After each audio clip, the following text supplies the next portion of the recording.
Ladies and gentlemen, good day and welcome to Kirloskar Oil Engines Limited 4Q FY26 earnings conference call. As a reminder, all participant lines will be in the listen-only mode, and there will be an opportunity for you to ask questions after the presentation concludes.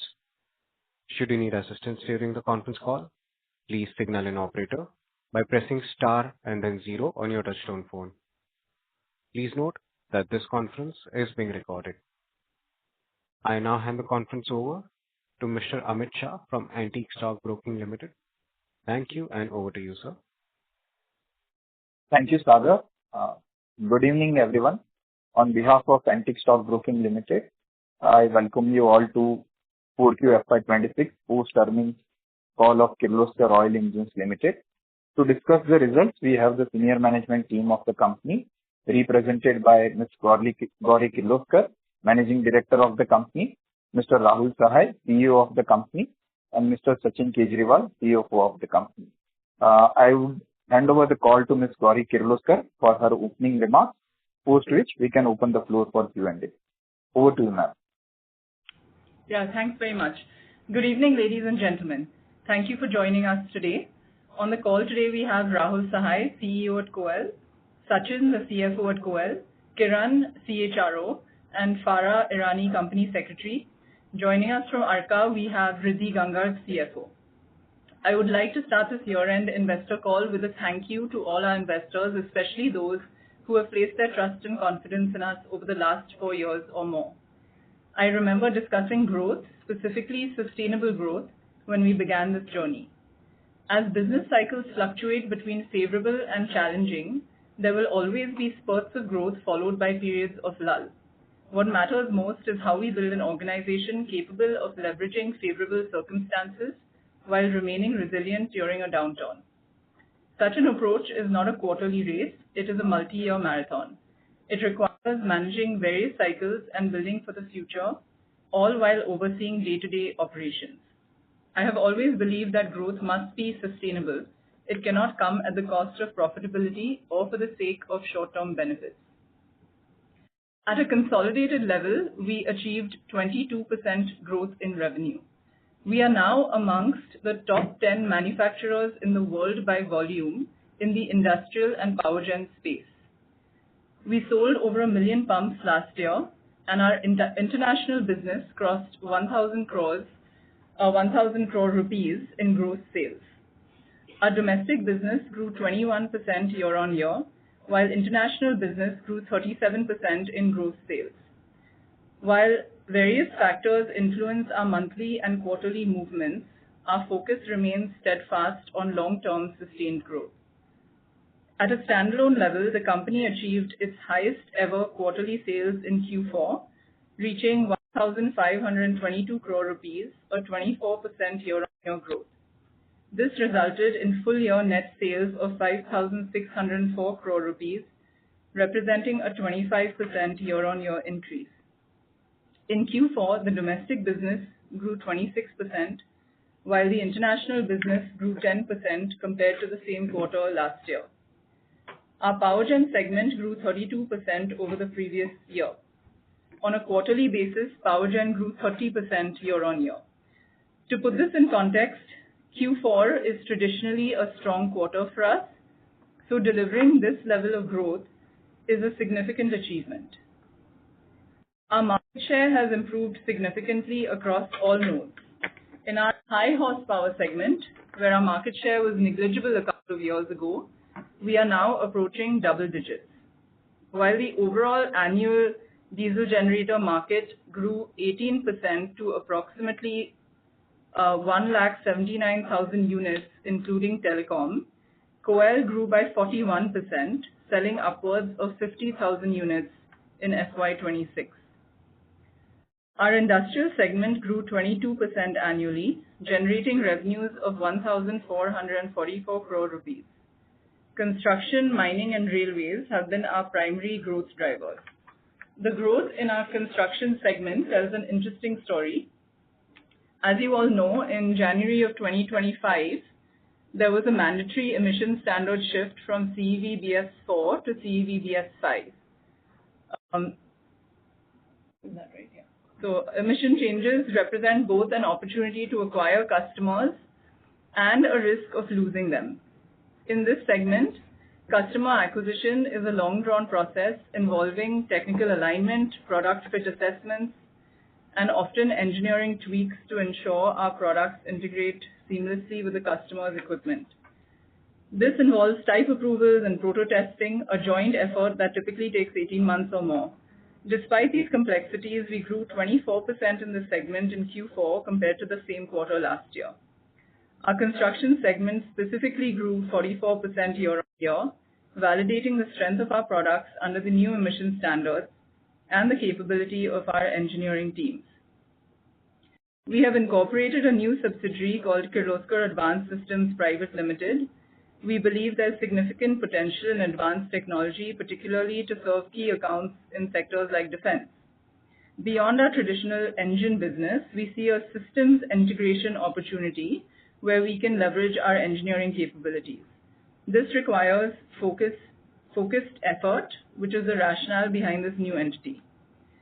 On the aftermarket side, we grew 15% annually and 20% quarterly. As mentioned in previous calls, our journey over the last 4 years has been to transition from a parts provider to a complete ecosystem manager. We are improving our share of annual maintenance contract or AMC customers and leveraging our service channels to offer allied products and whole goods. This shift in perspective is yielding clear results. Kirloskar Fluid Dynamics grew 10% domestically and 13% internationally this quarter. On an annual basis, the business grew 6% domestically and 36% internationally. As this is the first full quarter for the consolidated entity, we saw reasonable growth with exports outperforming. However, I believe there's still significant headroom for growth. Regarding our international business, I have always maintained that growth must be built sustainably. To become a strong brand globally, our products, channels, and service processes must be fit for the market. There is a fundamental difference between exports and being international. Exports involves manufacturing locally and shipping to a country to sell through an agent. Being international means building a genuine business in that geography, hiring locally, setting up comprehensive offices, and evaluating local manufacturing or assembly where it's viable. Our gross international business grew 33% in Q4 over the previous year's quarter and 37% over the last fiscal year. We remain committed to our strategy of focusing on specific regions to build this business with patience and sustained effort. At Arca, our 5-year strategy centers on a deliberate pivot towards retailizing our book.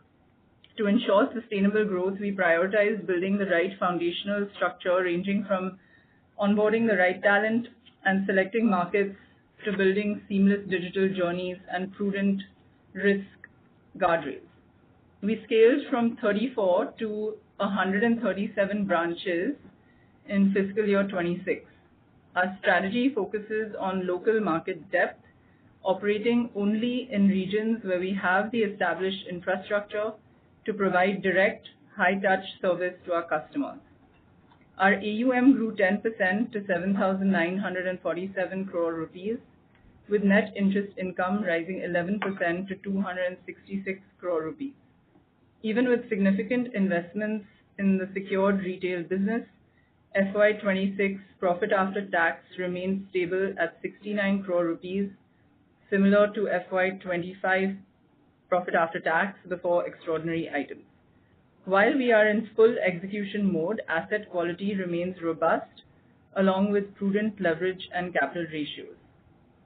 In summary, we are progressing well against our goal to be a $2 billion company by fiscal year 30, and our numbers indicate that progress. We are very excited about our future. We believe that there is much more that we can do, and the opportunity is real. Our last year's performance is a reflection of the inherent strengths that we have at KOEL, our leadership, our engineering, our people, and the strength of our partners, meaning our suppliers, our channel partners, and most importantly, our customers. I will stop here and request Sachin to give an update on Q4 and the full year numbers. Thank you. Hi, good evening, everyone. Thanks, Gauri, for the update. I will give a quick overview of the financial performance for standalone and consolidated business. The results and the presentation for today's call has already been uploaded on Exchange and our website. Q4 FY26 was a period of remarkable growth, setting a new benchmark for quarterly sales. The strong performance was broad-based with significant double-digit growth in both domestic and international markets. The fourth quarter of fiscal year 26 was a record-setting period for Kirloskar Oil Engines, achieving the highest ever quarterly sales of 1522 crores for the standalone operations, registering 24% growth year-on-year. With this strong performance, we closed the full year with standalone net sales of 5,604 crores, that is 25% growth year-on-year. Coming to the financial performance overview, I will start with standalone performance first. For the quarter, net sales at 1,522 crores for Q4 FY26 versus 1,225 crores for Q4 FY25, 24% increase year-on-year. EBITDA at 193 crores for Q4 FY26 versus 152 crores for Q4 FY25. That is 27% increase year-on-year. EBITDA margin at 12.6% for Q4 FY26 versus 12.3% for Q4 FY25.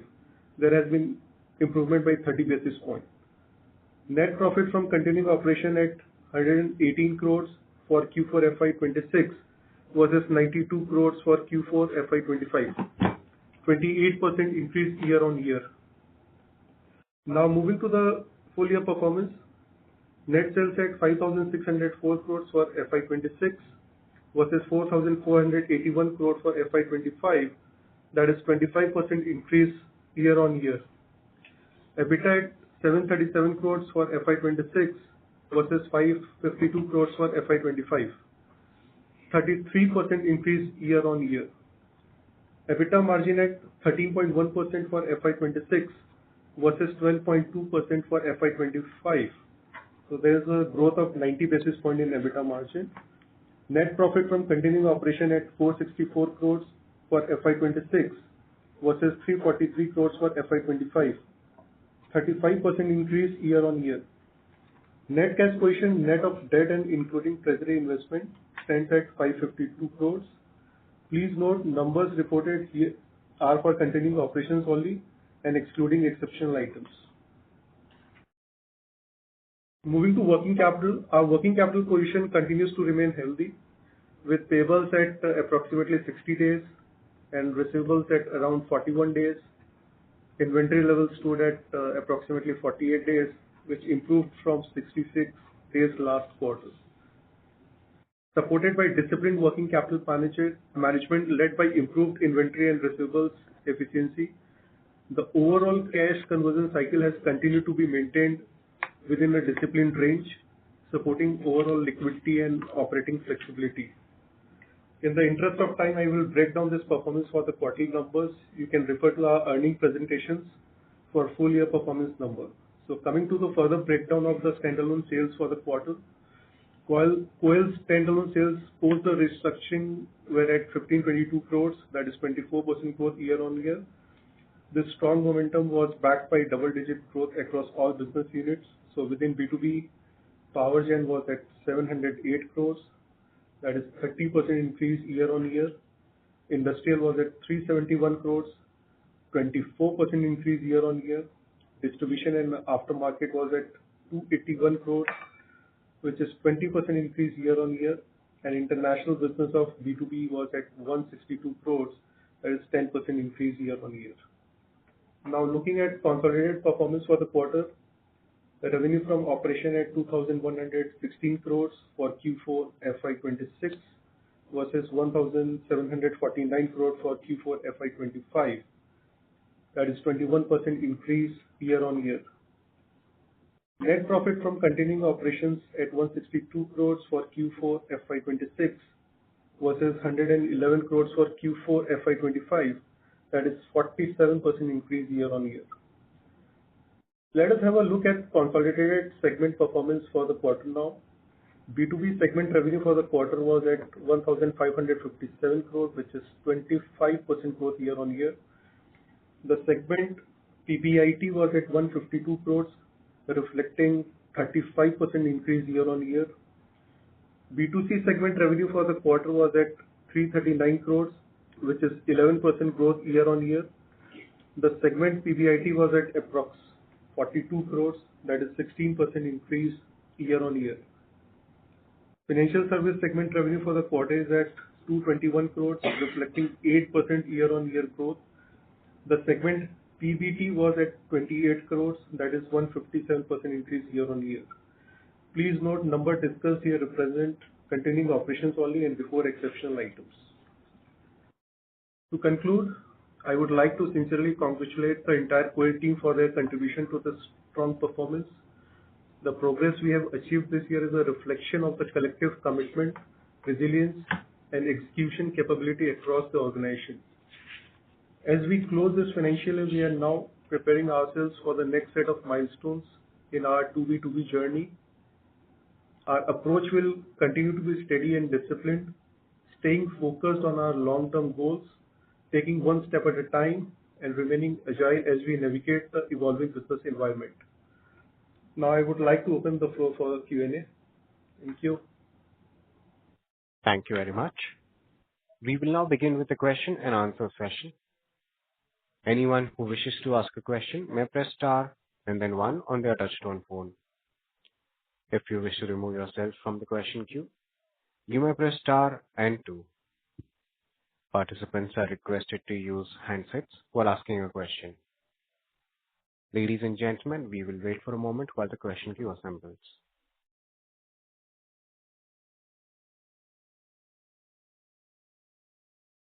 Your first question comes from the line of Jeetu Punjabi with M Investco Capital Advisors Private Limited. Please go ahead. Hey, Gauri, Rahul, and team. I think tremendous performance and very satisfying to see the way you guys have scaled up and managed to get to this place. So congratulations on that.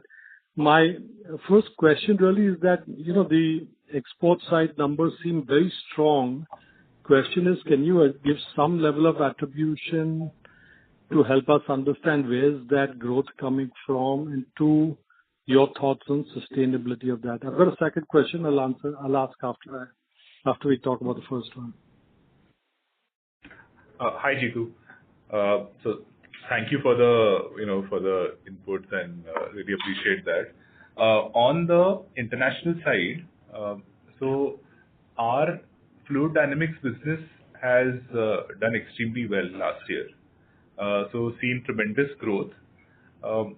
As we've been explaining over the quarters, our game plan is deeply structural for each region. So we take a deep look on where should we play, how do we succeed in those markets, what is the regulatory environment. So there is a lot of ponderance before we make decisions to commit to a market. And once we do, then the entrenchment is fairly sustainable. So the way I would answer the question is, do we think this is sustainable? We would believe that this is sustainable. In fact, there is a lot more work that is still underway. And if I look at the split, power gen continues to be a very big opportunity on the international side. We continue to be focused on that. This time around, we've seen significant success on the pump side as well as on the power gen side in the 1,000+ crores in gross sales. Thank you so much. I really appreciate that. The second question is really, can you talk a little bit about the market share gains in the high horsepower segment? I don't specifically ask for numbers, but I'm just more color on what's happening there, and especially OptiPrime. How is that shaping up, and what does the order book look like? And one more linked question broadly is, with the war and potential fuel price hikes and all the other stuff, can you just again tell us what do you think are the any of the challenges that you expect in the environment for our business over the next 6-9 months? Right. So Jitu, just on OptiPrime and our HHP focus, if I look at the way we've progressed over the last 1 year, we are already making strides, I would say significant strides, whether it is OptiPrime or HHP. So we have sold units up to 3,000 kVA now. So all of that is already underway, and we have actually sold a few hundred OptiPrimes last year. So that has been extremely encouraging for us as a management team, as well as the teams within the organization. And we do believe that the moment we enter a particular node or market, and definitely domestic first, we have a opportunity to succeed there. And the HHP segment in power gen has been not very different. So we do believe that we will continue to grow stronger there. As far as the current geopolitical situation is concerned, we may see short to medium term structural changes play out. I think we are keenly watching out for the macro environment. But what I can assure you is whatever happens won't be specific or unique to us. I think if there is a larger macro play that happens, or if there is there's something that happens, then we may face some headwinds, but we may also see tailwinds in the form of rebuilding of infrastructure in those respective regions. The good news for us is that, look, we committed to the Middle East market a few years ago, and we are present. So each time, I mean, once the rebuilding process starts, and as and when it starts, we are present there to address that growth in the market. Thank you very much, and good wishes as always. Thank you. Thank you, Jitu. Thank you. The next question comes from the line of Ankur Periwal from Axis Capital. Please go ahead. Yeah, hi team. Thanks for the opportunity and congratulations on a strong set of numbers.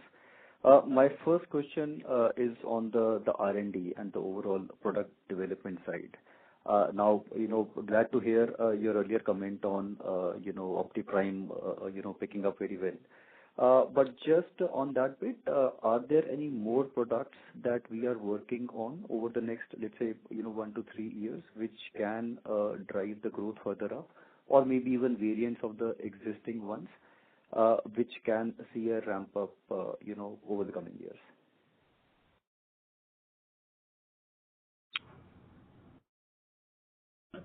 Yeah. So I may not be able to give out information about the product launches and the engineering development, but what I can say is that we are deeply focused on key customer segments and their requirements, and we are fully geared and equipped to develop the products that the market requires. Okay, let me rephrase my question. So you did mention you are selling units up to 3,000 kVA. So the incremental focus is on going beyond 3,000 kVA as well, or within 3,000 kVA our portfolio is reasonably placed and we believe there is no further new product investment required there? So we have the capability to address nodes even beyond 3,000. What I did mention was where we have actively sold units. We have capability, as you're aware, we are executing order of Nuclear Power Corporation, 10 units. Each unit is 6.3 megawatt genset. So we do have the capability to address larger units. I was just talking about the routine products. Okay, sure. That's helpful. Second bit on very strong growth on the industrial side for us. How is what is the growth outlook across industrial as well as distribution revenue going ahead? While till now the growth, as in the initial comments we highlighted, was led by construction. But are these the key segments which will drive the growth further ahead as well, or there could be more sub-segments that we will look to ramp up? So our guidance overall, we remain committed to the 2 billion guidance, and industrial and aftermarket have an important role to play as we move and progress towards the 2 billion milestone. As you're aware, on the industrial side, we have multiple segments. There is a game plan in place for each of those segments. Depending on the year and the cycle we are in, some of those segments will do better than others. But I wouldn't be able to call out anything more than that at this point. Okay, fair enough. And just last question, from, the company's investments into the sub-segments in terms of, having the people, the teams, the network in place, are most of the investments there, we have already invested there, and now we just need to see the ramp up and the execution part? Or there could be some more, investments which are required? As you're aware, situation does change quite a bit. So we may make decisions to hire more people depending on the circumstance. So it's hard to really comment on that. But yes, there is a significant amount of infrastructure as well as network already established that we are fully leveraging at this point. Okay. Thank you for all the answers and all the best. Thank you. Your next question comes from the line of Jason Sons with IDBI Capital. Please go ahead. Yeah, thank you so much for taking my questions. First, just had a clarification. I just joined the call a bit late. Gauri ma'am did mention that how much the industry grew and the volumes. Could you just repeat that? I mean, just for,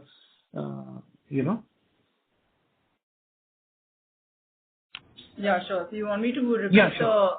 that bit of the commentary? Yes, I said that the industry. Yeah. while the overall annual diesel generator market grew 18% to approximately 179,000 units, including telecom, we grew by 41%, selling upwards of 50,000 units in this fiscal year. Sure. Thank you so much, ma'am, for that. Yeah, that's very helpful. Now, I just also, my next question just pertains to, I mean, we saw good growth on the power gen side, 32% and 22% on the industrial side. Just wanted to know if you could just help us with the volume growth as well for both these segments. I can just do for the entire year. I think Gauri's kind of answered the volume part of it. So what exactly is the question? Yeah, I just wanted to know, I mean, so power gen segment grew by 32% for 26 and industrial grew by 22%. Now, and there's a CPCB element and all those things. So just wanted to, have a breakup with the volume and the price growth, if possible. Yeah, we won't be giving that here. Oh, sure. Okay. And actually, last time around in the last annual call, you did mention the HHP sales numbers. Would that be would it be possible to have that number for 26?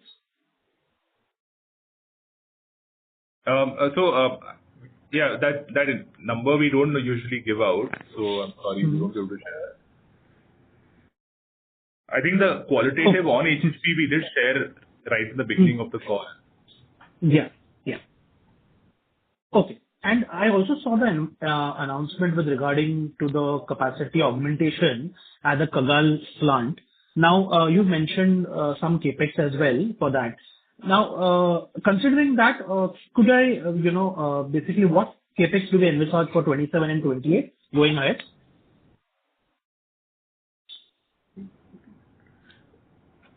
So, you must have read this stock exchange disclosure. So, we are investing close to 1,400 crores on that.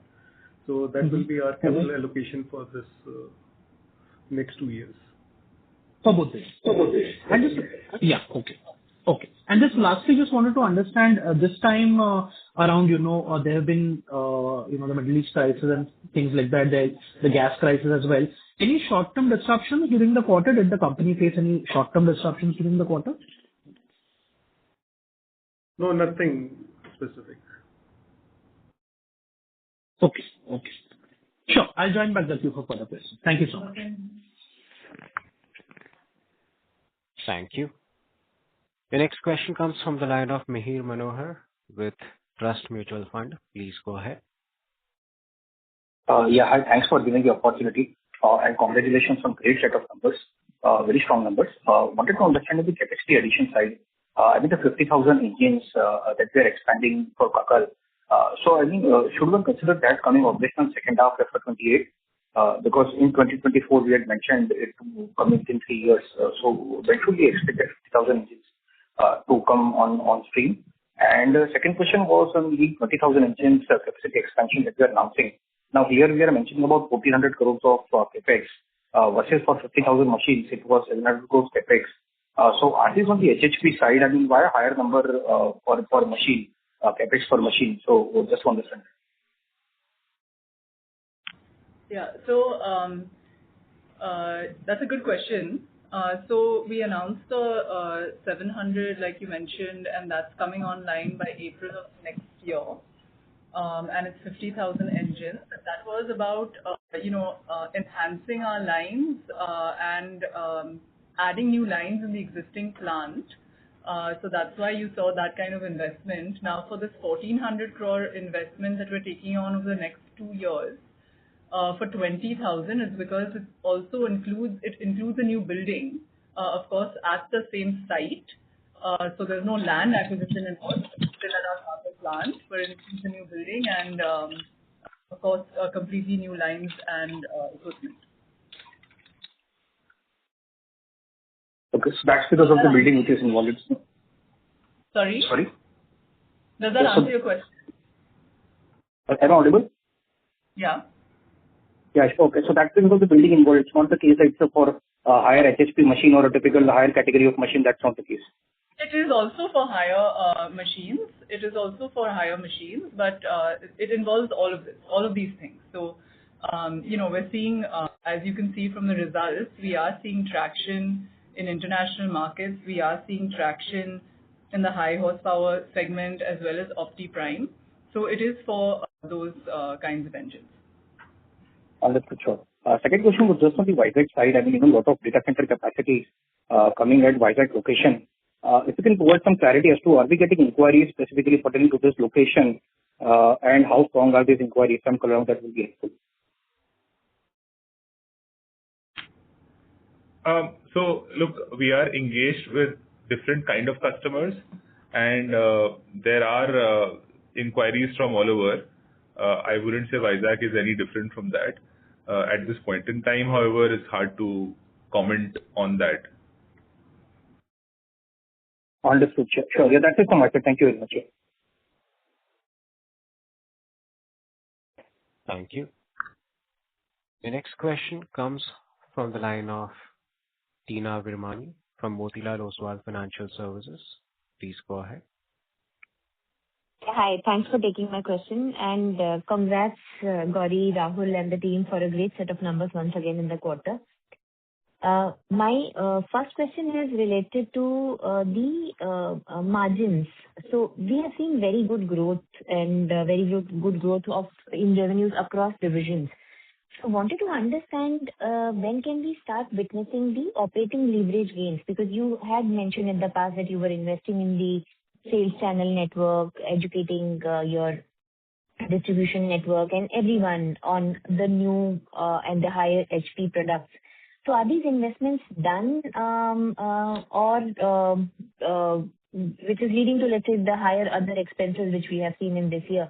So are these investments done or they are more to be done in the coming quarters? And when can we see actually the reduction in these other expenses which can drive your operating leverage gains?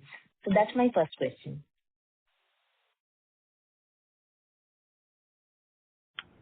Hi, Tina. So, Hello. look, see, each of the nodes, the KVA nodes, have their own associated margin profile. So overall, what we share is a composite number. Now, what you would see is that there is absolutely no margin deterioration, and we have seen in certain nodes, we've seen operating leverage also kick in. The way I can answer that question right now is a lot of the investments are made, but as you're aware, we've kicked off this new capacity enhancement investment. So there is a lot of traction that we also are receiving on the international side, for which we are gearing up for. And we probably will see larger operating leverages kick in soon. Okay, so that can start panning out maybe from FY27 onwards.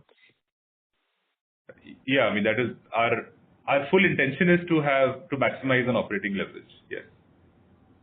Understood. And my second question is related to your power gen business. You have mentioned that you are growing very well in the HHP side with growth in your OptiPrime and the other HHP ranges. How do you see the growth in the non-HHP portfolio for FY27 and going ahead? Like, how do we see this segment to grow going forward, given that we already have a very high base for the industry also, as well as for KOEL also? I mean, it's going to be hard for me to give an outlook, but what I can certainly say is that, look, we will continue to strive our best and focus on our core bread and butter business, which is LHP. So that certainly will remain a big focus area as we look to unlock new avenues, especially on the projects and HHP side. So we are very committed to the LHP business. Understood. So this will grow in line or maybe a little better than the industry growth for this year also, FY27. We will certainly try for that. Okay.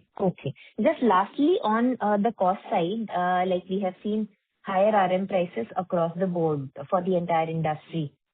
Do you see that the market is strong enough for absorbing any kind of price hike if industry participants were to take any kind of price hike for RM pressures?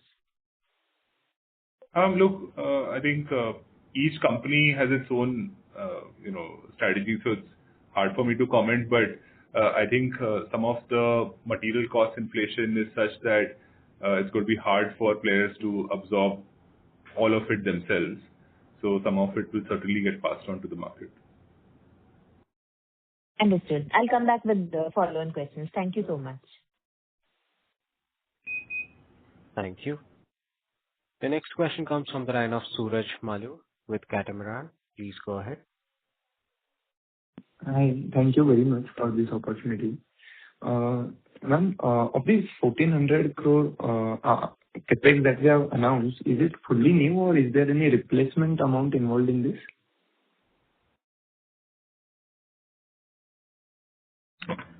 Hello? Yeah, Suraj, this is fully new CapEx, nothing replacement. Got it. And the 700 crore CapEx that is underway, so the current gross block, I assume, would be around 2,000 crores. So is this understanding correct that this 2,000 crore gross block would become plus 700 and plus 1,400, so roughly like 4,000 crores after 2-3 years? Yes. Once we complete the CapEx. Got it. So that 700 crores, nothing is included in the current gross block, right? No, nothing. Got it. And if you look at the amount, like, is the new capacity of this current 20,000 engines that is announced, is this primarily HHP? Because the amount is huge. If you look at the current capacity of 135,000 and the current gross block, the proportions don't add up. Like, the increase in engine capacity is just 15%. So Gauri has already answered that. So it's a combination of both. So we are investing in the building in existing Concall facility, plus in larger capex will go towards the building the HHP capacity enhancement. Sorry, sir. The line for the current participant has dropped from the queue. We'll move on to our next question. The next question comes from the line of Amit Anwani from PL Capital. Please go ahead. Hi, thanks for taking my question. I just saw the press release on the Netherlands subsidiary. So if you could elaborate more, I think you have highlighted about some heat engines and ICE engines as a product plus some energy transition products. I just wanted to understand what we're trying to achieve with this subsidiary in Netherlands.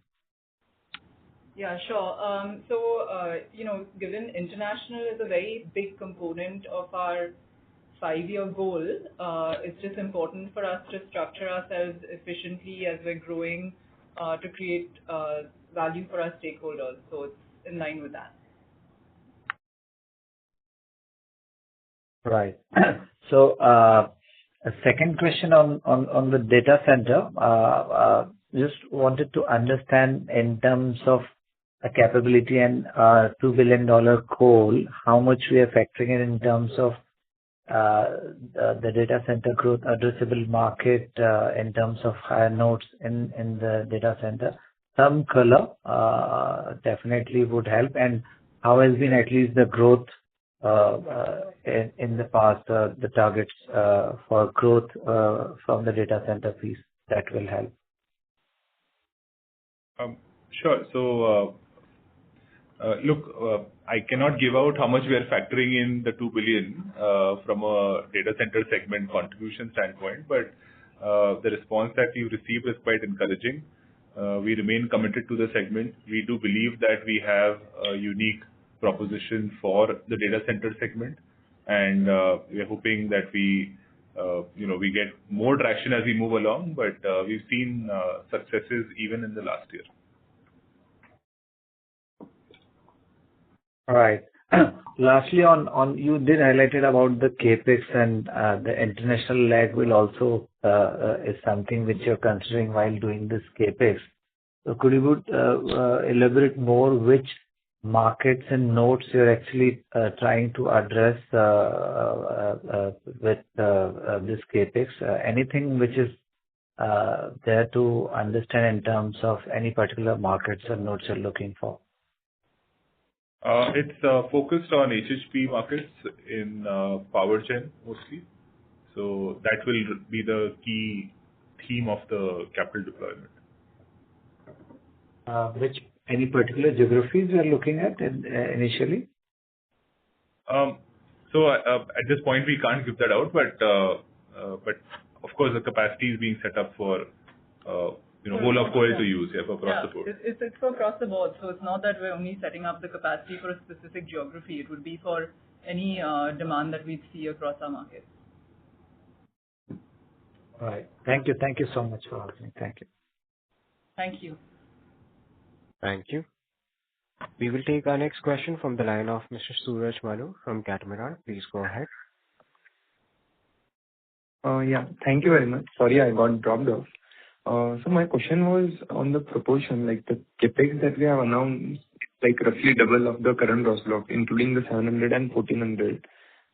So what is the asset turn that we can expect on this gross block? So Suraj, Sachin will answer the question on asset turns, but I think you dropped off. What he was saying is, and what we had mentioned before as well, was that the difference in 700 and 1400, even though one is 50,000 engines and one is 20,000, is because this one includes a new building as well at our existing Kagal land, and it's for the high horsepower engine. So I just wanted to make sure that you heard that, and Sachin will answer the second part of your question. So Suraj, asset turn will in the range of 4 to 5 depending upon the nodes. Understood. On the total base, right, including the land and everything, so 2100 crores. Okay. Yeah. Thank you very much. Thank you. Your next question comes from the line of Palak from MIV. Please go ahead.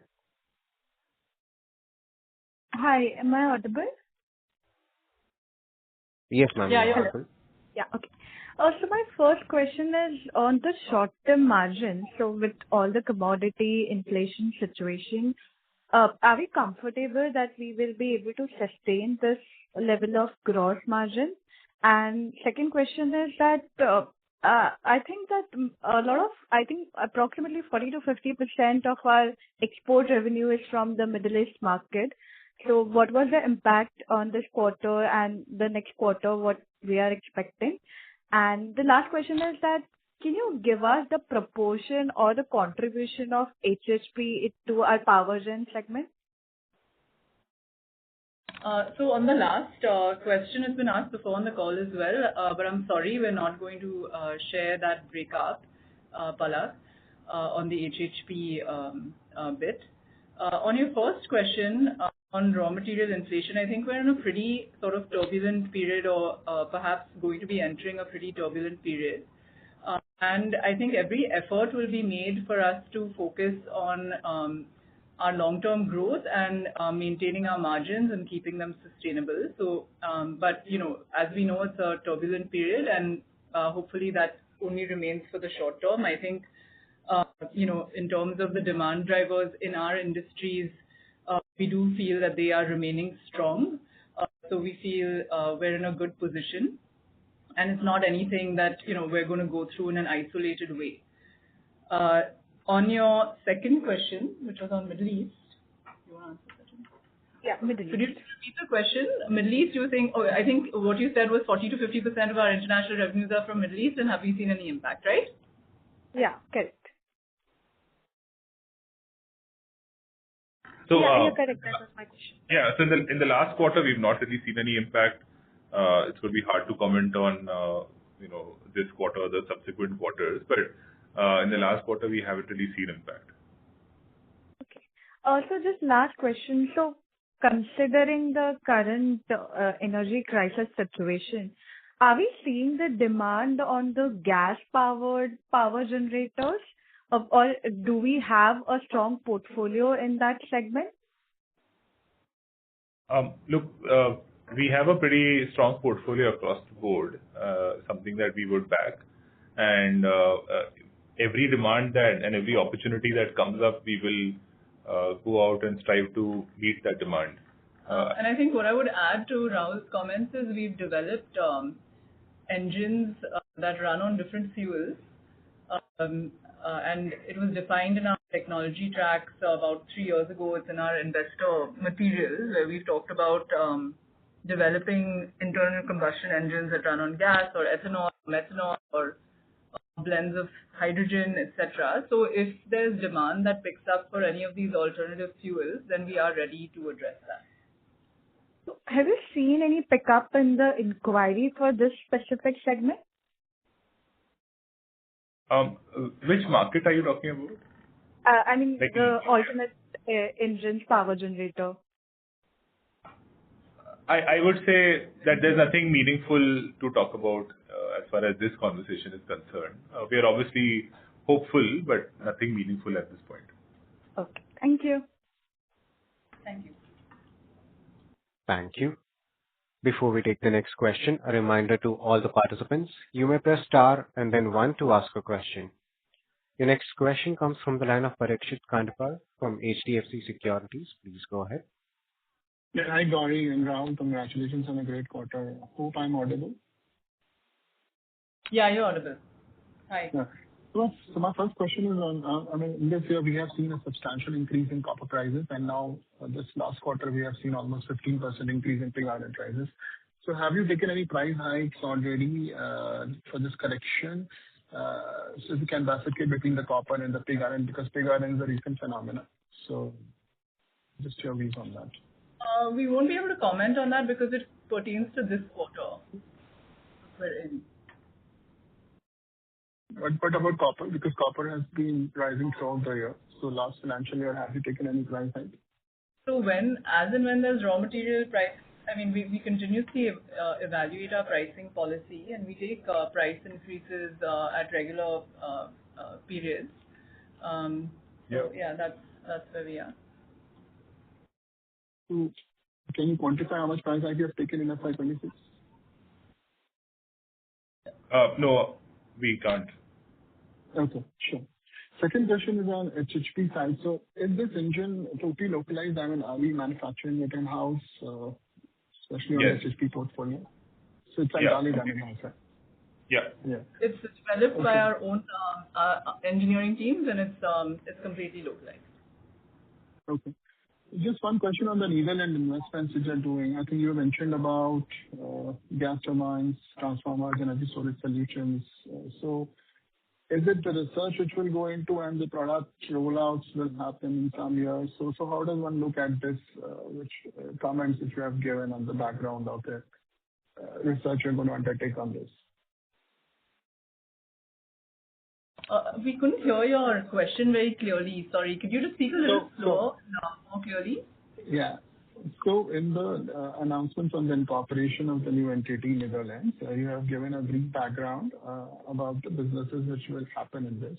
So there's a mention of gas turbines, transformers, energy storage solutions, including batteries.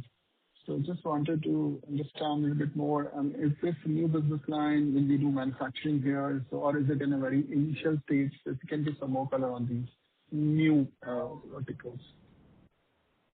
Yeah. So, look, we had outlined our technology paths, and there is a focus on, different combustion technologies also, but there's nothing significant to speak about at this point in time. And I think, you're also referring to the format which is disclosed, and that's the incorporation of a company. Usually when we define that, it includes everything that we could possibly do. Doesn't necessarily mean that we will do it. Okay, sure. So if we're looking at international, if we're looking at the power system space, it can involve a range of technologies over time, which is what we're trying to address in the description. It may not be where we are today. Does that make sense? Yeah, understood. So it's aspiration, so it may happen, may not happen, is what you're saying. Exactly. This last question on the power gen revenue. So if you can give us some color on what was the data center contribution on, and how are you looking at the journey from colo to, so what's the presence in colo right now, edge, and how are you looking to get into the hyperscalers? Yeah. So, I think in some sense that question is leading. But yeah, so we are present in edge and colos, and we are slowly also making our presence in hyperscalers too. It would be premature to give out those contributions at this point in time, so I would reserve my comment there.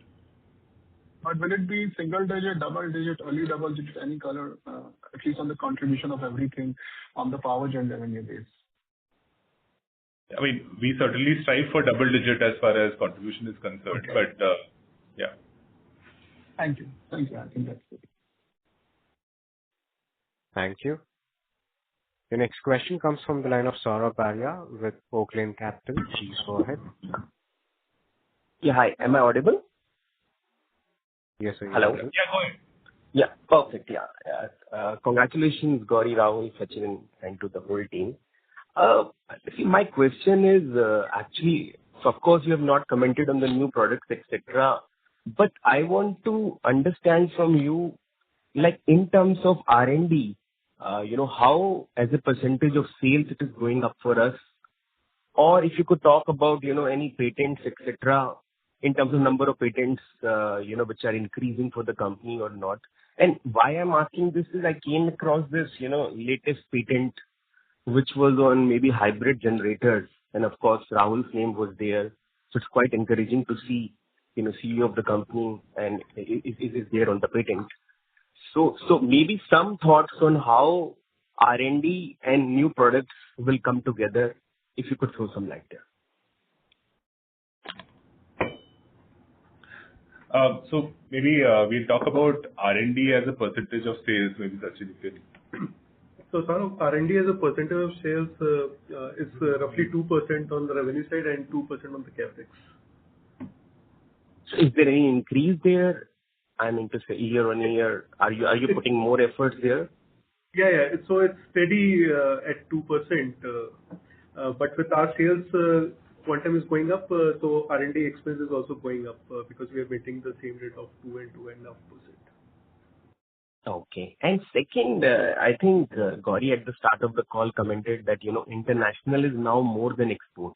So does it mean Kirloskar America's portion of business is doing well? If you could comment on that, because we've been in, Americas for quite a long time, and after, of course, Middle East, how the traction is happening there. No. So I didn't say international was more than export. I was just saying that the way we look at our business outside of India is what I call international rather than export. Just the difference between the two, say, business models. Export is when you make locally and when you ship out to like an agent or a distributor and you just, you have no presence there yourself, versus an international business, which is what we are trying to build, which is we first understand each market very deeply before we decide how we're going to enter, and then we actually have to invest in capability and people, and possibly set up, some sort of manufacturing there, perhaps, and then we're deeply entrenched in that geography. So that's what my commentary was about. So I'm not sure I understood your question. No, I was trying to understand, to say how Kirloskar America is doing now. Like in this year, has it done well then? When, other regions, because of course we'll have to wait for annual report for it to come. But if you could give some qualitative color, how that is done for you. I think this past year, Kirloskar Americas has been, there's a lot of effort that we are putting into the Americas region. But at this point in time, you may not, there's nothing meaningful or significant to discuss at this point in time. Sure. And very lastly, I'm thinking, and very lastly, in terms of single engine, can you tell us, what is the exact size of single engine you are selling right now? Like, I know OptiPrime series is there, which can take you to, 3,000 and all. But in terms of single engine, what is the maximum capacity you are selling?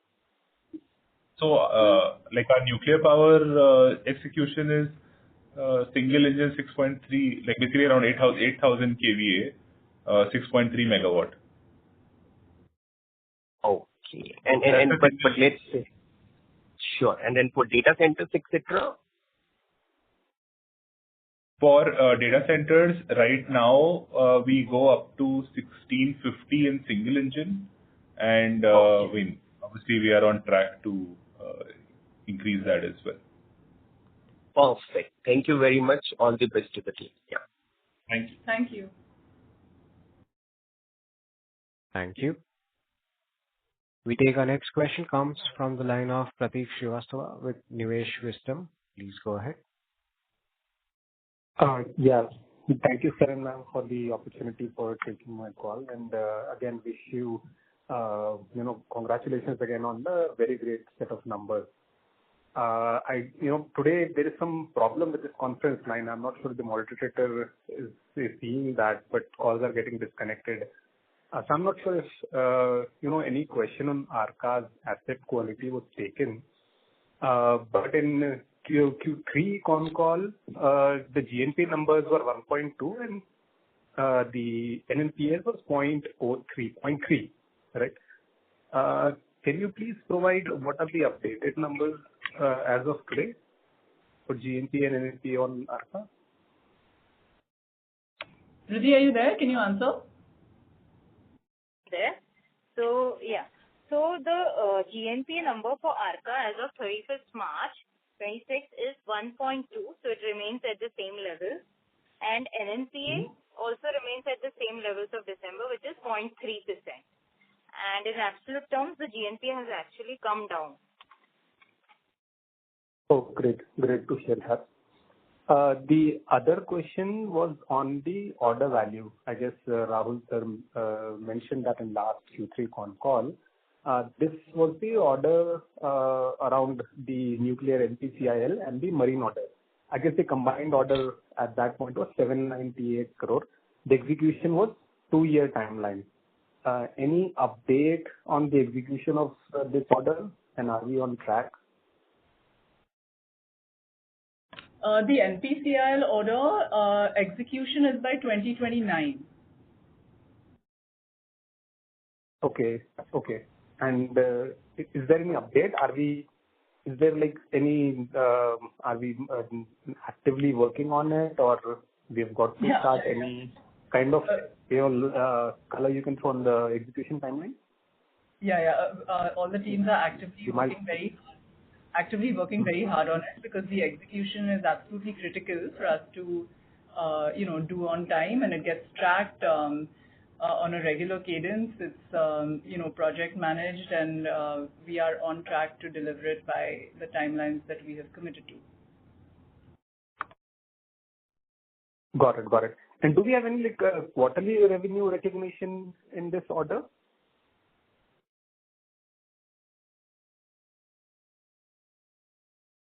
I mean, as the billing happens, yes, we will recognize revenue.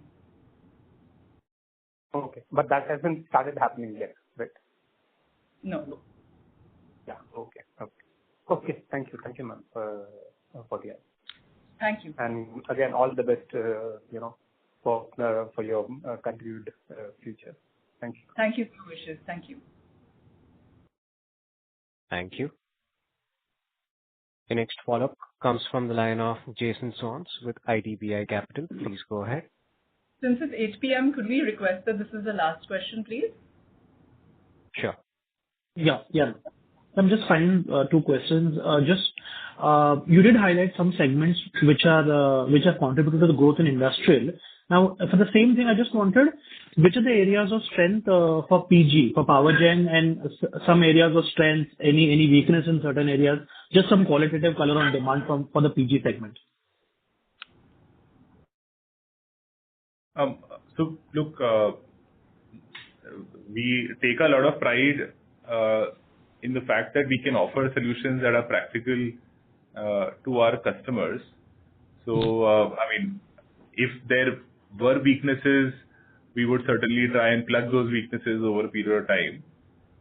We are focused on, focusing on our high horsepower customers. That remains a consistent focus. So, I think I won't be able to comment more than that right now. No, actually, I wanted to see in terms of segments. It's not that the portfolio. I meant in terms of, let's say, residential or hospitality or certain segments. That's how I wanted to approach the question in terms of industry verticals. Yeah, I mean, so it's actually, pretty broad-based. So it becomes pretty hard to, answer it like that, but it's pretty broad-based. Okay, sure. And just finally, the 14 billion capex, the peak revenue potential, what can it be, and in how many years can it be? Some broad color on that. So 14 billion, what's the peak revenue potential, and how many years you aspire to eventually reach it? So the capex which we have announced is 1,400 crores, what we said that we are targeting to complete the capitalization in next 2 years. So from therein, the revenue will start kicking in our P&L. Right, yeah. So what could the peak revenue be for that? So at the asset turn of 4, you can calculate it will be close to 5,000, 6,000 crores. Sure. So asset turn of 4. Fine, sure. Thank you so much for answering my question. Thank you. Thank you.